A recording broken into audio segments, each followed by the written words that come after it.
Guess what?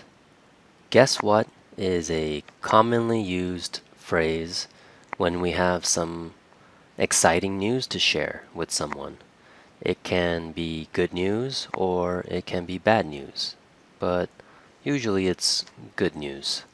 So let's take a look at an example conversation.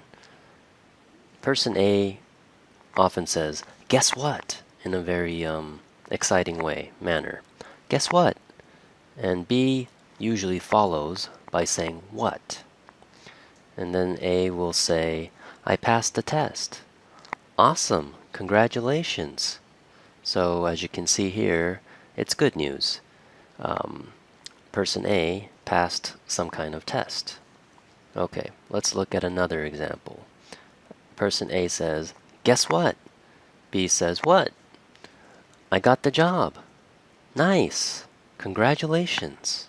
Okay, so in this case, the good news is that person A got a new job.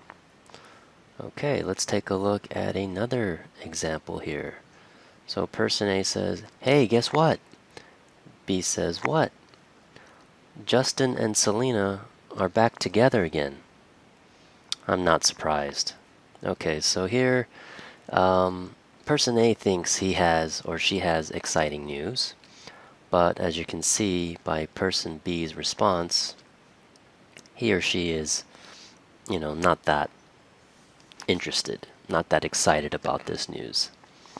Okay, what about the next conversation here?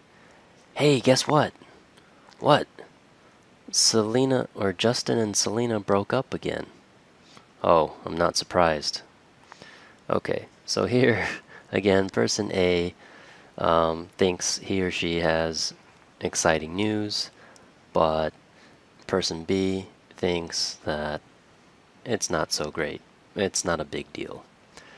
Okay, so here are some examples of how you can use the phrase guess what.